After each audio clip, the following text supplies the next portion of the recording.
จะไปเนาะขึ้นไปน้องต้นกล้าขึ้นก่อนไอ้อืมใกล้เลยแหละพี่ตู้เอ้ยเนาะง่ายคือกันแต่มันอันนี้มันแข็งโพดโอ้จัดจนคิ้วจนคิวเปิดคลิปเปิดภาพมาพี่น้อยเนาะอยู่บอนพี่แหละ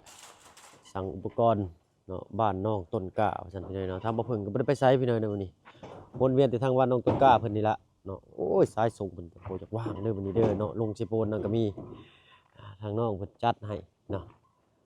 ผมว่าคนสู่ชีวิตแล้วเสื้อผ้าเพิ่นสู่ชีวิตกว่าอีกเนาะ สายเดียวเลยละเฮ็ดเอาอันงามเลยน้องเด้อเลือกอันงามให้อ้ายจะได้เมียงามได้เนาะ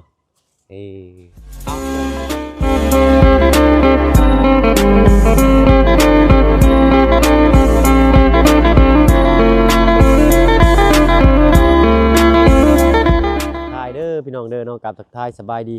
ผู้ใหญ่ใจดีเด็ก FC เบิร์ดทุกท่านที่เข้ามาหับมาชมช่อง YouTube บ่าวเพิ่งให้หลายคือเก่าว่าฝั่งไทยฝั่งลาวแล้วก็ทั้งฝั่งต่างประเทศก็ยินดีต้อนรับเข้าสู่ช่อง YouTube บ่าวเพิ่งให้หลายเช่นเคยพี่น้อยเนาะเอาพูดเล็บมือกับดำแน่พี่น้อยเนาะ สมมอไซค์มาเมื่อกี้นี้เนาะเปลี่ยนปั๊มนี่ไหมมันบ่อยู่ผมปลอดภัยต้องมาก่อนได้พี่น้อยเนาะเดินทางขึ้นเหนือล่องใต้เส้นทางไกลใกล้ต้องเบิ่งเบรกรถให้ดีเอาอยู่บ้านแก่งไข่นะพ่อเนาะให้ลูกถ่าทั้งขึ้นบ่โดยขวามือพี่น้อยเนาะเอาได้กะโอ้นักบ่น้องเนาะธรรมดาเนาะเอาครับครับมีใบอีกบาทนี่เนาะครับโอ้ขอยอยากซอยแล้วเดี๋ยวพี่น้องมือเขายืดมาถึงครับคอยลาคอยจะซื้อยังก็ไอ้ลืมเลยบ่ใจเนาะเบิ่งไปเบิ่งมาจะคือเบิ้ลปทุมราชเนาะ คือได้หน่อยเนาะเรายิ้มก็คือจักปีลูกละ16 ปีเนาะโอ้เราโตน้อยพี่น้อง16 ปีพอคนสู่เวียกสู่งานน้องบ่ท่องไม้เด้นี่เนาะ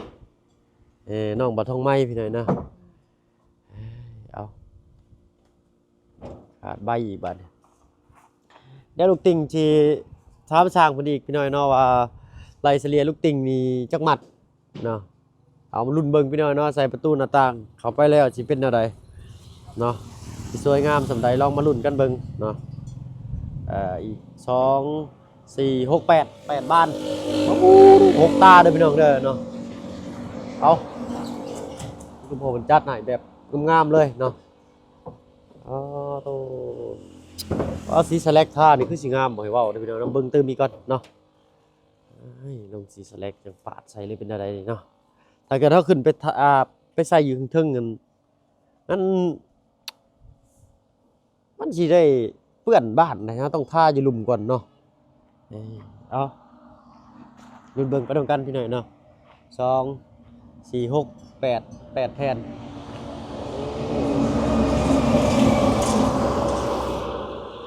เอาไม่ก็จักว่าได้ยินหรือบ่ได้ยินพี่น้อยเนาะไม่อยากเสียจักเป็นหยังพี่น้อยตู้โทรศัพท์บ่ดีแหละไม่ได้ใช้ได้อยู่แต่ว่าตู้โทรศัพท์บ่ค่อยดีเด้อพี่น้องเด้อเนาะถ้าบ่ได้ยินเสียงหรือจังไดก็คอมเมนต์มาบอกว่าเพิ่นเด้อพี่น้องเด้อเราสิได้แก้ไขใหม่อีกแล้วเด้อนี่เนาะเอาโอ้บ้านพี่น้อยเนาะพอๆกันพุ่นแหละทางขึ้นบ้านช่องเรือนชานของบ้านน้องต้นกล้าตามมาเบิ่งไปท่าเพิ่นอยู่พุ่นพี่น้อยเนาะเอาไปเนาะพี่น้อยเนาะมาฮอดจอดถึงก้นนอกละหัวก็ได้ เอาหัวเสียบพุ่นได้ป่ะกลับรถได้อยู่เนาะขอได้ปึ๊บยิ่มมาบัดนี้เอาลงเด้อบัดนี้เด้อมาแล้วไปหน่อยเนาะ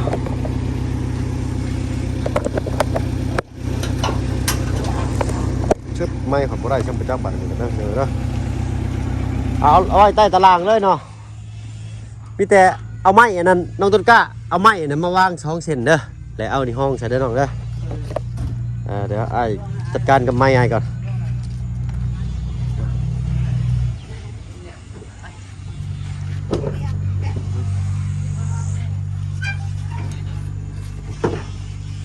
ใส่ละ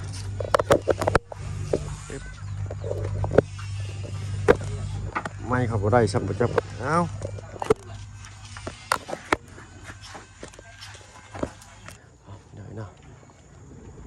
ได้ประตูได้บ่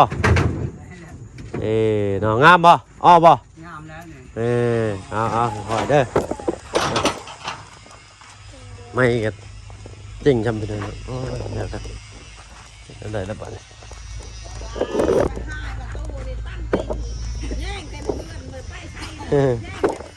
เลย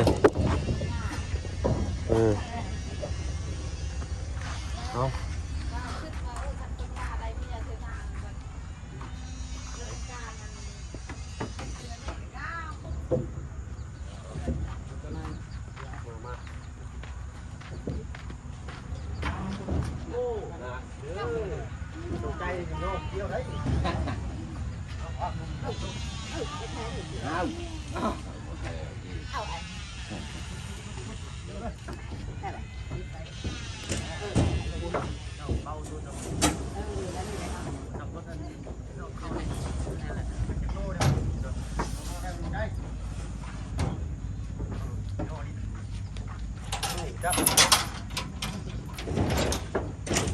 เอามือทาง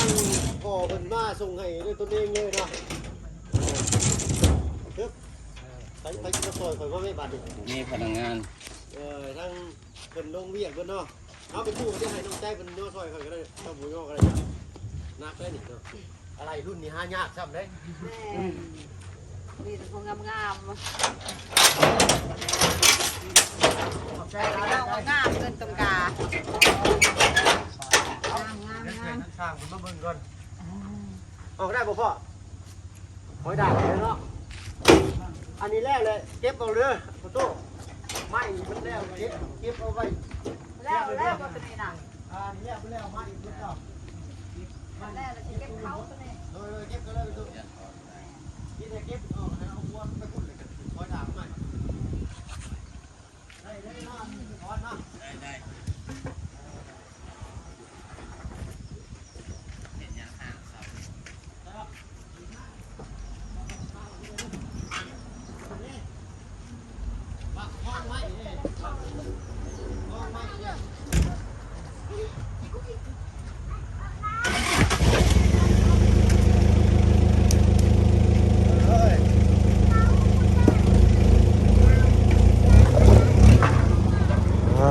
พี่หน่อยเนาะเอ็ดกูตาเพื่อออกเป็นกระบุยคอยดีไปเลยแล้วสั่นเลยพี่หน่อยเนาะไปเลยอนาคันเอาบ่ได้ก็กลหนึ่งก็น้องคันกลได้ก็ได้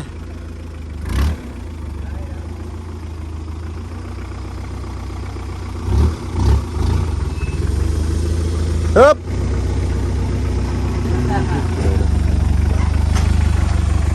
โอเคเนาะขอบใจนะพ่อเด้อเลยขอบใจในร้านจะโอกาสหน้าสิอุดหนุนใหม่เนาะเอาห่านหรือมาหน้าเป็นกินสำรองต้นกล้าก็ได้เอาใส่มานับมึงดูบาทนี่1 2 3 4ฮึบรถหุ่นได้ที่เลยเนาะ8 8อันนี้นึง 9เนาะพอดีเลยตู้ป่องซองเพิ่นน่าสิเฮ็ดไว้เพื่อพอดีเลยแหละพี่น้อง 5 เนาะ สวย ใช้หาใช่ป่ะ แม่น เอาถึงบ้านใหญ่น้ำเนาะ กับด้านใหญ่นี่ เลยถ้าพี่หน่อยเนาะจบซีดีงามบัดนี้มีแต่ให้ทั้งสร้างเพิ่นมาเบิ่งเด้อบ่ยากสร้างดอกมืออื่นนี่เพิ่นมาลงมือโลดก็ได้เนาะ มือเนี่ยทำได้คนคิดดิ อื่นมันกะเวียก เฮ็ด เนาะ ลองอยู่ในบ้าน ส สบายดี สบายดีจ้าโอ้ยเนาะเอามีแต่มืออื่นในมืออื่นมือฮื้อพุ่นแหละไอ้สร้างมันมาจัดการพอมืออื่นได้ก็สิเมื่อได้นี่ตอนแรกนี่ โดย เอาอันนี้มาให้นี่ก็ยังสังกะสีเนี่ยสิทำรายละเอียดทางสังกะสีอ้ายเป็นก่อนตะปูจักโลพี่หน่อยเนาะไอ้สร้างนะเนาะเดี๋ยวก่อนพี่หน่อยเนาะให้เชียร์เพิ่นมาลมมึงก็เลยทั้งไอ้สร้างเพิ่นย่างมารายละเอียดไม้ให้เนาะได้ประตูแย่งได้ยินข่าวว่าแย่งเฮือนเบิดมือบ่ครับเนาะ เพราะว่าเข้าเนี่ยรถไปหากินหาคบไปใส่เนี่ยตั้งแต่เบื่อ ล่างแหละ มันล่างเศร้า ล่างหรือบ่ นี่ล่างก็ยังละเอียด มันเอามันมันทุกข์ชื่อ ล่างอยู่เทิงคุณ มันออกอยู่บ่น้องตุนกะ โอ้มันแบบว่าบางก็ออกบางก็ออกน้ำป่วยลายเจ็บแอว คอยเฮ็ดไปแล้วเนาะ โดย เอาไปรถนั่นไปรถ คอยเฮ็ดไปเด้อน้องเด้อ โดย ค่อยๆล่างไปแล้วมือละเช้า2เช้าก็ว่ากันไปเนาะถึงได้งามก็เฮ็ดเอาถึงได้ขี้ร้ายก็เฮ็ดเอาได้บาดนี้เด้อเนาะเอาสบายทีมงานอ้ายก็เฮ็ดให้ได้ซำนี้เด้อบัดนี้เด้อเนาะไปเพื่อนนะทางไทยเพื่อนเลย เด้อ แล้วเทียบใช้เพื่อนตัวนี้แล้วตัวนี้งามเลย อ๋อเทียบสิกับเพื่อนตัวนี้งามกว่าเนาะ ได้ใช่ก็มุ่งล่า เด้อเด้อ มุ่งต่อมุ่ง เด้ออ่า มันหัวล่า หัวเนาะ ชักชาทำไมให้ สั่งพงแน่น่ะเด้เนาะอันนี้ก็รุ่นเบิ่งพี่น้อยเนาะว่าสิหัวหรือบ่เนาะ ชามีเป็นชาแล้วชา ละเอียด เด้อ ใครก็ว่าเขาไล่คนอยู่เขามาเบิ่งนะ เด้อเพิ่นว่าได้แม่ งามเพื่อนเนี่ย งามเนาะ สร้างมาในใจก็ว่านี่แหละสร้างเลยบ้านใครๆนี่แหละเห็นโอ้ยงาม เด้อ แนวกันแหละ เด้อเนาะ ว่างามเพื่อนตุ่มตาใครก็ว่างาม เดี๋ยวเด้เพิ่นมาเลยเด้หั่นแม่นบ่แม่นแล้วเด้หั่นเนาะสั่งลังพี่น้อยเนาะโอ้ยบ่ได้ชื่อเรียบร้อยเข้ามาซ้ำแล่นน้ำก้นรถสร้างเพิ่นมายันเพิ่นบ่ฮู้ทางเมื่อกี้นี่พี่น้อยเนาะอันคนส่งทั้งประวัติเพิ่นโอ้มาโอ้ยบ่ได้เห็นหน้าลายมือเนาะโดยสบายดีสบายดีโดยเป็นไดมาเบิ่งอยู่อันหูตาเฮือนซ่านอันนี้น้องก็มาเลยเป็นอะไรไม่บุมีพี่หน่อยเนาะไม่จริงเดสมอลเล่อีกแล้วเนาะแต่ละสิ่งหลายอย่างเขาบอกเพิ่งมีสมบุกสมบันงามหน่อยนะ แม่น บ่งามข่อยบ่เอาได้ข่อยไปซื้อ ข่อยเปลี่ยนได้บ่งามนี่ แม่น มันก็สุดงามสำนี้แหละเนาะมันก็มีเปรี้ยวมีห้อยน้อยนึงตามมันไม่หมดแมงเจาะแล้วแต่ว่าบ่ผุพังเนาะเขาต้องทาสีก่อนแล้วจะเอาขึ้นเห็ดเนาะ มีบ่ แม่นเลย ได้ เนาะเลยรุ่นในไรทางเบิ่งอีกพี่หน่อยเนาะว่าง่ายเพิ่นว่าทาสีบ่หรือใดน้องต้นกล้าจะมักสียังน้องต้นกล้าประตูนี่แม่นเลย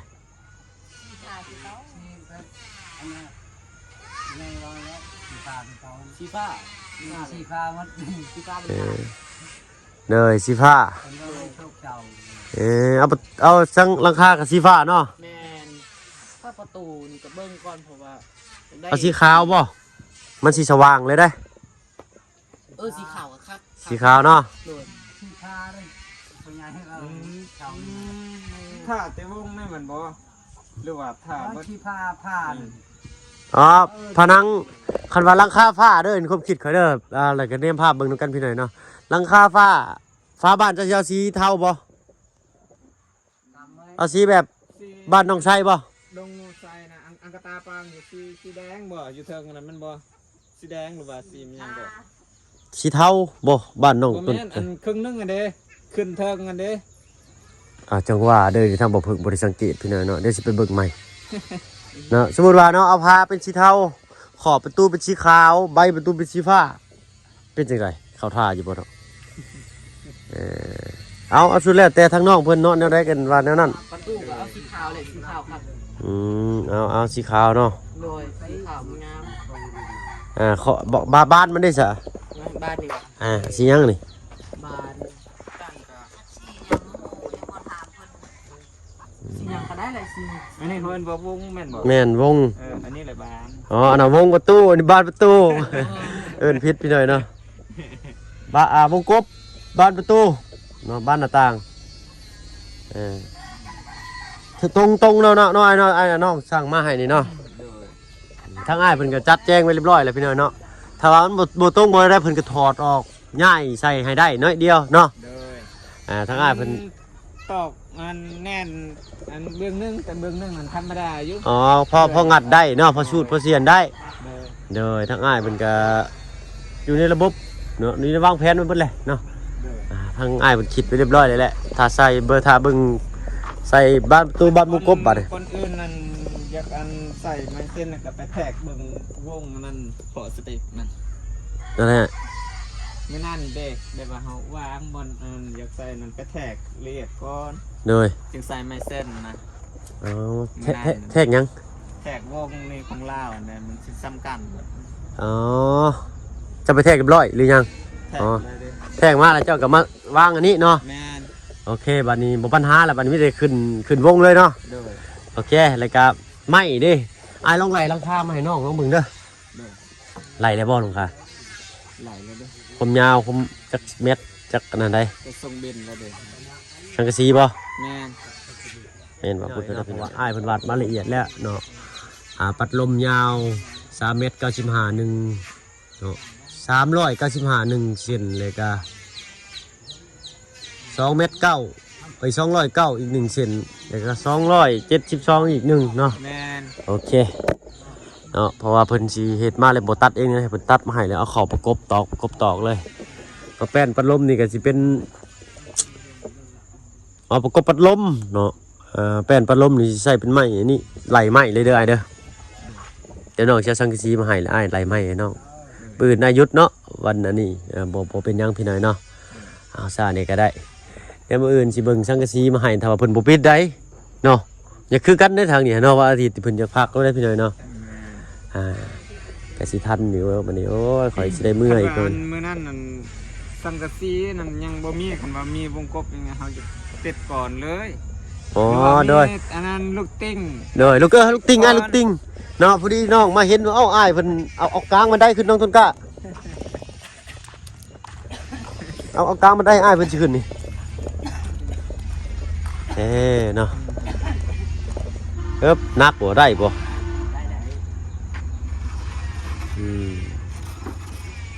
หรือว่าเนี่ยอันนั้น ไป ค่อยมาแล้วว่าโอ้มาก็บ่มีจักเสียดนะได้ เลยโอ้ยขอ มัน โทษ มี ขอ ลูก อภัย ติ้งให้ใส่ลูกติ้ง โดยนี่แหละน้องว่าสิท้าอ้ายเลยน้องเขามาแต่เช้ารอบนึงแล้วก็เลยมาเบิ่งว่าโอ้วงกบนี่ต้องมาก่อนเลยได้นี่ทางน้องก็เลยไปสั่งเลยเนาะแล้วจึงโทรหาอ้ายว่าออกมาหาได้เด้อว่าไปขึ้นก่อนจะ ไป เนาะขึ้นไปน้องต้นกล้าขึ้นก่อนไอ้ยใกล้เลยแหละเป็นตู้เอ้ยเนาะใส่บ้านปั๊บ เดือดเลยเนาะ อันนี้ไพ่เป็นคนเลือกน้องต้นกล้าบ่หรือว่า อันนี้บ่ โดย อันนี้อันตกลงมื้อนั้นได้ อ๋อโดยเอาตามที่เขาตกลงแบบบ้านมื้อนั้นเนาะโอเคอันนั้น3พี่น้อยเนาะเอ้าก็ตามแบบตามแผนนั่นแหละเนาะถือว่างามๆเลยไอ้ไซส์อันลูกติ่งนี่เนาะไอ้นี่ประมาณเขาสิใส่ห่างประมาณจักเซนนะอันนี้ประมาณ5เนาะ จะมีคนโทร อ๋อให้เพิ่นลมโทรศัพท์ก่อนเนาะใส่ลูกติ่งทาสีลูกติ่งบ่เนาะเดี๋ยวอาสิลองลมอ้ายเพิ่นเบิ่งว่าเอาสิใส่สีบ่เนาะบานประตูนี่ก็ได้เนาะก็เลยถามน้องเพิ่นเผื่อไว้ว่ามักสีหยังเผื่อว่าอ้ายเพิ่นว่าโอ้ยมีงบมีหยังพอได้ทาสีให้น้องเพิ่นเนาะแต่ว่าบ่มีก็เอาให้มันแล้วเป็นตัวก่อนสีนี่เฮาทาน้ำลังก็ได้เนาะแต่ต้องระมัดระวังเนาะทุกจุดทุกมุมอันนั้นก็เพิ่นป้าไว้อีกชั้นเลยได้เนาะแม่นบ่อ้ายน่ะป้าไว้อีกชั้นเลยได้เนาะเนาะแม่น อันนี้จะมีแบบปะอยู่นี่เลยแต่ว่าคันว่าใส่เบิ่งนี่มันคือบ่งามปานใดเฮาจะเปลี่ยนมัน เปลี่ยนตัวได้ เปลี่ยนมาตอกเอาตัวนี้แล้วไปตอกอยู่พุ่นเห็นบ่แล้วตัวนี้เรามาตัดออก เลย ตัดออกเพราะว่าเฮาใส่อันนั้นใส่แป้นอันนั้นเด้ไม้สลา อ๋อมาเชล่าเลย เฮือนอยู่บ้านสแลวนั่นเพราะว่าเราใส่ลงนอกนี่มันเห็นตัวนี้มันเกะกะตามเขาเบิ่งนะ เลย จะใส่อยู่ลุ่มอ่ะนะ โดยบัลเลตอกออกบ่ตัวนี้ ตอกออกเลย อ๋อเพิ่นใส่ครึ่งไว้ให้เหยียบให้ยังซื่อพี่หน่อยเนาะงามแล้วว่าตอนแรกค่อยคิดว่ามันตอกสิเลยบ่ได้แม่นเนาะ บ่แม่น อ๋ออ้ายเพิ่นตอกไว้เหยียบไปซื่อเนาะถ้าว่าตอกสิมันก็บ่อย่างงามหน่อยเนาะ แม่น แต่เก่าอยู่บ้านหลังนั้นเพิ่นใส่ตัวนี้นี่อยู่ลุ่มบ่ อยู่ลุ่มเคยเห็น อ๋อแล้วแม่นแล้วมันต่ำมันก็คือบ่งามพี่น้องเนาะใส่อยู่เทึงคือว่าเพอร์เฟกต์เลยโอ้เอาเรื่องพี่ทางบ้านนี่คักจบเลยเนาะไม่ต่อขอกตามสื่ออัดลาดอยู่ มีแต่ให้อ้ายไล่วงกบก็วงกบเรียบร้อยแล้วพี่น้องขอโทษขอไปมีแต่ให้อ้ายไล่สังกะสีก่อนก็ได้เนาะมันจึงบ่แดดแล้วก็ลูกติ่งนี่พุ่นแหละพร้อมบันไดพุ่นก็ได้น้อยเนาะบัดสิเทบันไดก็จึงสั่งหินสั่งทรายมาแล้วจึงเทเช้าเลยพี่น้อยเนาะใส่ ใส่อยู่เนาะนี่ โดยเพิ่นใส่อยู่นี้แต่เฮาเนี่ยก็ไปคือมันนั่นเนาะจริง ไม่นี่ก็บ่เห็นแล้วขึ้นหมดน่ะ โดยอันนี้มันต้องปิดขึ้นเบิดเลยเป็นบ่อย หมดเลย โดยงามพี่น้อยเนาะอ๋อลือโอ้ดีใจ ดีใจหลายคอยก็ได้เอาอะไรน็อตเช้าน็อต18เท่าได้ใช่ อันยังบ่ทันใส่นะ เครื่องเจาะยังอยู่ได้ เจาะยังบ่ได้อะ อ๋อโดย ยังระบาวคอยยังยืมมันจักง่ายอีกของอันหมู่ของเพิ่น โดยเพิ่นยังสิยืมมาเจาะให้เนาะ โดย มันนั่นก็ง่ายคือกันแต่ มัน ไม้อันนี้มันแข็งโพด โอ้ จักจนคิ้ว จุดคิวเอ้ยพี่น้อยเนาะเอาชื่อเครื่องมือนี่ก็สำคัญนะพี่น้อยเนาะเรื่องเครื่องมือนี่บัดไม้ต่อของตั้มนี่ก็คือสิเรืออยู่บ่อยเนาะเยอะเล็กน้อยเนาะ เลือเล็กน้อยหั่นแหล้ว ยังสิเฮ็ดยังมันอีกมีใหม่เสียยังอยู่บ่เนี่ย แต่บางเทื่อก็บ่ได้เลือแล้วเพื่อจะกระนอนใส่ไม้ลูกติ่งอันนี้เด้ โดยอ๋อใส่คานอะไรก็ใส่อันนั้น โดย เดี๋ยวสิท่าเบิ่งว่าเพิ่นมีลูกเล่นยังในบนไม้ประกบคู่กันนี่สิพี่น้องเนาะเฮาสิบ่บอกเพิ่นเดี๋ยวให้เพิ่น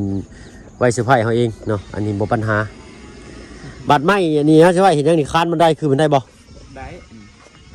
เฮาต้องซื้อไม้อีกเส้นหนึงได้นี่เนาะ โดย มาเฮ็ดบันได อันคือหน้า15สิ น่ะ5คูณ15บ่หรือ10คูณ15 5คูณ15 คูณ15 5คูณ15อีกเส้นหนึงเนาะพ่อบ่อย จักเม็ดบ่จักขันบ่ยังเฮ็ด 6 เมตรโดยรวมเบิดมัน5ล่าง2 5ล่าง2สิได้บ่เฮือนคือว่าสูงอยู่ 6 เม็ดเส้นหนึงได้อยู่ 6 เมตรเส้นหนึงได้เนาะ โดยสูงสุดกับเม็ดหนึงเหรอตัดแม่นบ่ แม่นแล้วนี่เอามาประมาณนี้แล้วนี่ บัดนี้6 เม็ดกับ6เลย ทุกคันเลยเนาะ ขั้นเลยเด้ เหลืออีกคันหนึง เหลืออีก คืนห่านเขาได้บ่คันหนึงมันเหลือคืนห่านมันได้บ่ ได้เหรอ คือบ่อันเหลือคันหนึงเอาไม้คืนห่านมันได้บ่ตัดเอาเม็ดหนึงคืนห่านเพิ่น เนาะเอาดูหัวม่วนเด้อพี่น้องเด้ออาจสิให้เครียดหลายเนาะสิเฮ็ดคันอันนี้นี่คันย่างนี่7บ่คันลุมอีก2เป็น9มันสิหลายที่ไปแล้วเนาะ ทีอันนั้น ต้องบนหาอันไม้คันไม้หาคันลุม2เป็น7เนาะ แม่น โอเค โอเคนะ พี่น้อยเนาะ2 5 7 ไม่ ดิน เส้บั ดิน บัดอันนั้นยังใส่ลูกติ่งกับตัดอีกเด้ไม่เส้นนะ เอาไม้เส้นอันนี้เนาะเห็ด โด อันนั้นมันเนาะมันสิบ่น้อยเพิ่นบ่อ้ายไม้เห็ดห้องมันได้นะเพอมันต้องได้บากหรือว่าเฮาสิปาดไม้เป็นปากสลามห้องเอา อันนั้นบ่ แม่นแหละหรือว่าเฮาถ้าว่าไม้นี่เฮามันน้อยเฮาก็บ่ต้องบากเนาะเฮาเฮ็ดเป็นไม้อันไม้หยังก็เพิ่นเอิ้นนะไม้อันสามเหลี่ยมแบบนี้เด้นี่เอาเฮ็ดแบบนี้ตอกใส่เลยก็เอาบันไดห้องเด้เนาะ แม่น เอาเพอไม้เฮามันน้อยใส่ไม้เกิดประโยชน์มากที่สุดได้พี่น้อยเนาะถ้าว่าไม้เรือไม้หยังก็อยากได้เตียงนั่งจักอันหนึงนะเนาะ ตัวอันนั้นแล้วก็ตัดบ่ โดยตัด แบบนี่มันบ่ แม่นจะนั่นละ กบใส่อันตัวนี้เป็นขั้นเนาะ โดย มันบ่ โดยเพราะว่าไม้นี่ครับมันน้อยเด้เฮาบ่วากเนาะเฮาเฮ็ดที่เช้า โดยเพียงนั้นว่า อัน ขนาด อัน อันนั้นไม่ใหญ่ก็ยังแบบนี้เลย อ๋อต้องแบบนี้เนาะ งาม มันจะงามโดยถ้าเฮาไปตัดนะฮัก ตัดนั่นบ่ได้ ฮักเด้อ มันขี้ร้ายนี่ โดยเนาะบ่มีไฟฟ้าเฮ็ดนั่นเนาะโดยเอาอันไม้ซำนี้ก็น่าสิตัดบากเฮ็ดได้หน่อยเนาะ แม่ เอาเศษอันนี้แหละเนาะก็ซอยกันนี่แหละเนาะอ้ายเพิ่นก็ โดย ใส่แบบ นี่ คุ้มค่าลิได้ไหมก็ได้ ยังได้ตัว แบบนี้ได้2อันพุ่น โดย2อันได้ โอเคเนาะอันลุมอีกนี่ก็ได้นี่ ได้ เรือเลยนี่ให้งามเลยนี่ ตัวนี้ก็ได้ เลยอันน่ะโอเคไอ้เนาะโอ้ยจังก่อเพื่อนเอาลึเอาเนาะ นี่ ไก่เข้ามาได้พี่น้องเนาะพอดีอันผู้เละ ครับเบิด ปีหน้าได้เด้อ เด้อ พอดีปีหน้าผู้เละขึ้นเฮือนใหม่ เด้อ อันนี้ก็ใกล้สิสิ้นปีเด้นี่นะที่8ที่9นี่ทันอยู่บ่ ทันแล้ว ทันเนาะ เด้อ ยันได้ถ่ายซ้ำเนาะยันอ้ายได้ถ่ายซ้ำวะมันเลยหั่นนะเนาะเราไว้พูดเด้จังได๋ก็รอรุ่นเบิ่งกันพี่น้อยเนาะก็เบิ่งนี่แหละเนาะ อุปกรณ์เฮานำแน่ไม้เชื้อราไล่ไม้เชื้อราเลยก็ได้ไอ้เนาะ โอ้อันนั้นยอมแล้ว อืม แบบว่าไล่บ่เป็นแล้วนั่นบ่เคยใส่ไม้สลาจักคือ ไม้เชื้อราความยาวมัน4 เมตร บัดนั้น ความกว้างมันประมาณ10 กว้างๆเนาะ เมตรเลย จะถามวันนี้นี่อันเฮือนที่อันนั้นน้องเคยซื้อเรือนั้นกะว่าเท่าไหร่บ่ อ๋อ50ปลาย ก็ซื้อสำนันละกะเป๊ะเลยเฮือนก็ขนาดสำนันเบิด อ๋ออันบ้านอันน้องอันที่อ้ายไปเบิ่งกันมันบ้านซะแล้วอันบ่ โดย ยังบ่แน่ใจเด้อต้องถามลุงอีกก่อนเนาะประมาณ50พุ่นแหละ55 65แหละประมาณนี้สิซ้ำๆกับบ้านน้องสอนน้อยกว่าบ้านน้องสอนนี่เนาะอันน้องสอนนู่นเด้อ คันว่า55ก็ให้ซื้อกว่านั้นอีกเพื่อว่าเฮือนหลังนั้นเขาบ่ได้อันนั้นอัด อ๋อโดยโอ้ดิหลายเพจเลยนี่ อัดเบิ่งนี่นะ ประมาณ75ไปตีไปเลยไปบ้านหลังนี้ แม่น บ้านน้องอันนั่นโอ้มันเทียบกันบ่ได้แล้วน่ะเก่าเซาเอาเดี๋ยวสิถามบ้านอาเจือง โดย นะบ้านอาเจืองเพราะบ่าวเชียงมันช่างมา โดย เอาสังกะสีสิฟ้าเนาะ โดย โอเคบ้านประตูหน้าต่างเดี๋ยวจังว่ากันอีกเนาะอยากได้สีหยังบ่เลยค่อยมาทาเอาเดี๋ยวให้อ้ายเพิ่นติดตั้งให้มือพุ่นแหละมื้อวันจันทร์เนาะโอ้ทางน้องก็สิได้แล่นเมื่อยแล้วมื้ออื่นนี่เนาะบ่อยากจากเจ้าเวลานั้นพนไหลมาตื่นขึ้นบ้านเซปูนถ้าก็ได้3คลิปนี่พี่น้อยเนาะโอ้ย บ่สังกะสีนั้นตัดอยู่ไสก็ บันดง บันดงบ่ โดยถ้าว่าอยู่ใช้ชงเป็นเอาอยู่หัน โอ้คันว่าอยู่บันดงอันนั้นชื่ออยากไปนำคันว่ายัน โดย เข้าใจนะ โดยยันเวียดเพิ่นบ่เข้าใจ โดย โดยเดี๋ยวเบิ่งเติมอีกเด้อ โดย เนาะยันว่าน้องแลนเวียกพุ่นแลนเวียกพี่เลยมันยันมันเวลาบ่พบเจอมันบ่สมพงษ์กันนะเวลาเฮานั้นเนาะเมื่อคืนในเวลาน้องอยู่บ้านดงปุ๊บถ้าว่าอ้ายมีเวลาเดินอ้ายน้องสิโทรหาเด้อ โดย โดยบ่ยาก ยันแบบเวียดเราบ่เข้าใจหาบอกหน่อยนึงเพิ่นตัดหน่อยนึงจังว่าคิดกันอึกอักเอา อ๋อห้านนี่เพิ่นสั่งน้องสั่งเพิ่นตลอดอยู่ โดย เนาะห้านนี่ห้านอยู่ทางไปเมืองนองเด้ โดย โดยอันนั้นแบบเพิ่นเข้าใจอยู่ไอเวียดนะ เลยนั่นหันเลย หันเลย แม่นคอยแต่อันเฮ็ดเฮือนนั่นอยู่ลังใดก็หันเพิ่นเบิด อันเพิ่นเบิดเนาะ โดย เบิ่งเราเอาอันรถไปส่งไม้ส่งไม้ให้อยู่บ้านน้องไม้น้องท่านั่นแล้วรถดิบโดถอยเข้าไปแล้วเอาหัวไปเกาะกับกกไม้นั่นตาหลุดออกชะเอ้อเนาะลูกน้องเพิ่นนี่โอ้ยขับรถอันเดียวก็เราได้สัตว์ตาดไปเราเฮ็ดเอาพี่น้อยเนาะส่งไวทันใจลูกค้าก็ดีใจเนาะโอเคเนาะตกลงตามนั้นมีแต่ จำนวนแต่ละมื้อนะเฮ็ด9มื้อเลยได้ 9 มื้อตั้งแต่นับแต่มื้อที่เฮ็ดเนาะ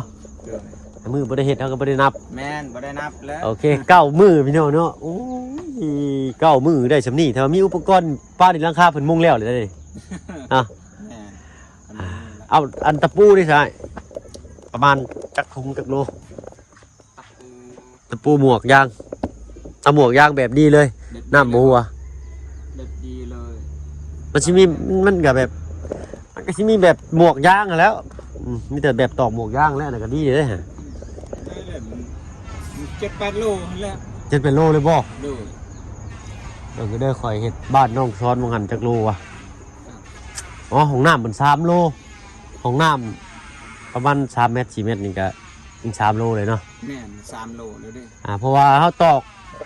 ลูซิ่งนี่มันถี่ได้ประมาณคืบนี่ได้พี่น้อยเนาะตอกบ่คือกันทางบ่เพิ่งเฮ็ดก็พอเฮ็ดขึ้นบ้านโครงหลังคาเล็กก็ขึ้นไปยิงทีๆเลยเนาะ ซึ่งมันเป็นชั้นเนาะ เหนื่อย เอาว่างชั้นหนึงก็ตอก เหนื่อย ว่าง อันหนึงตอกคนละล็อกนะพี่น้อยล็อกนี่ว่างล็อกหนึงอะนะ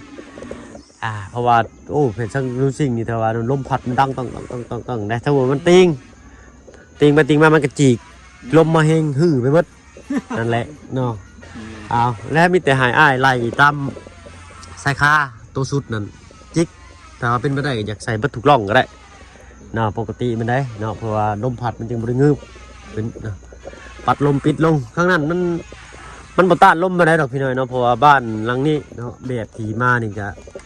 60 เซนหนึ่งได้นี่เลยไปเนาะ แม่นบ่อย67นี่เนาะ นี่บ่ แม่นเลย สิ่งนี้ บ่แล้วออกไปหั่นน่ะออกไปนอก60บ่หรือ80 60เนาะ70บ่ บัดอันยังบ่ทันตัดนี่70 อ๋อเอาประมาณ60เนาะสรุปแล้วเนาะ แต่เอา60มันแล้วพอดี อืม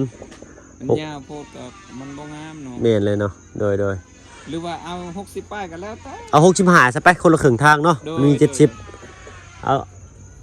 อาสังกะสีได้สไลด์มันเรียบร้อยแล้วแต่ว่า เรียบร้อยเลยเด้ โอเคยันว่ามันหลุดละขาดลื่นกันหน่อยหนึงนั่นแหละ65ยังได้อยู่เนาะยังอยู่ในเกณฑ์มาตรฐานเฮาอยู่ในแบบเฮาอยู่โอเคเนาะ65ละขังไว้ปุ๊บพ้นศาสตร์ก็ปิดประตูไว้เนาะเฮาก็ขังมันอยู่ได้เนาะเฮ็ดเฮือนบ่อยพ้นศาสตร์ก็มีแต่เฮ็ดชงมันชงกระตูบเท่านั้นน่ะเนาะ งุ่มลงช่องข้างนั่นแหละเนาะคันเฮาเสียจังซั่นเฮือนบัดบ่งามคันเฮาอยากได้งามมันบัด แท็กตัวนี้เป๊ะเลย อันนี้อะไร ได้ตัดบ่บัดตอกตัวนี้ตอกตัวนี้เป๊ะเลยบ่ได้ตัด โอ้เนาะงามอยู่อันนี้บ่ได้มีเสาเด้เนาะ แม่น ถ้าว่าอยากใช้ก็ได้เฮ็ดงามกันใส่ แต่งานแต่เฮือนนั้น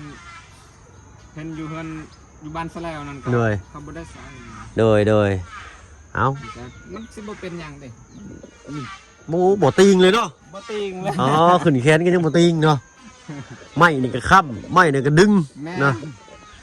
ถือว่ามาตรฐานไปหน่อยเนาะเต็ม10ก็ให้9.9ไปเนาะฝีมือทางช่างเพิ่นนี่ขาดอย่างหนึงคืออุปกรณ์เฮาบ่ทันเด้อเนาะกับนี่แหละขาดอย่างหนึงก็คืออุปกรณ์เพิ่นมันตายน้ำเนกกลางทางอะนะมันเสียถ้าว่าเพิ่นได้เจาะได้จิ้มใส่นี่โอ้คักเดี๋ยวเพิ่นก็สิเจาะสิจิ้มใส่ให้แหละเพิ่นยังอันนั้นเพิ่นยังอันไปยืมมาอยู่ว่าซั่นซะเนาะมันเสีย